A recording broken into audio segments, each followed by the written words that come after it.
the GSEs, it stands for government-sponsored enterprises. We know them as Fannie Mae and Freddie Mac.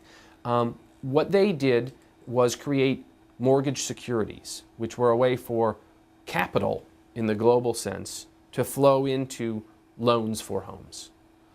Because for someone to make you a loan to buy a home, at some level they need to hand you a great big stack of money that you use to buy the house, and that money has to come from somewhere. What Fannie Mae and Freddie Mac did was create securities that investors could buy, supply that upfront capital, that pile of cash, which a lender could supply to a borrower who could then hand to the seller of the home. For many, many years, there was an implicit assumption that the federal government backed Fannie Mae and Freddie Mac securities. That if, in the unlikely event that a lot of those, or even a small portion of those mortgages went bad and the payments had to be made on the security, the federal government would step in. Turns out that was a true statement. That belief that was implicit was never written down, it was never stated officially.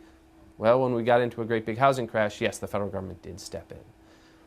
What that revealed was that the way Fannie Mae and Freddie Mac were set up in the past, and are still largely operating today, is not sustainable. We need to find a new way. So the decisions that are being made about housing finance are about how do we salvage what worked well and replace the parts that didn't work well of Fannie Mae and Freddie Mac and put them to use in a new housing finance system. So some of the parts that worked well were the securitization. Fannie Mae and Freddie Mac bought mortgages, packaged them into securities, and sold the securities. The securities brought in cash.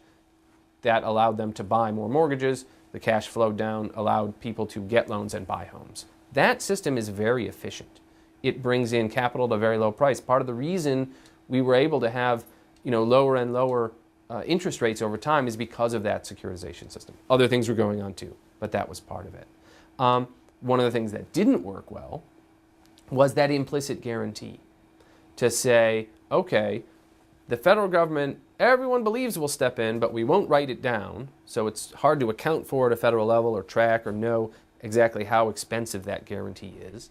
Also, a private company benefits from it. So if things go well for them, in part because of the guarantee, but also because, all boats were rising as the tide rose, the private company would profit. If things went bad, the federal government steps in, right? So it's public losses, private gain. That's a bad mix.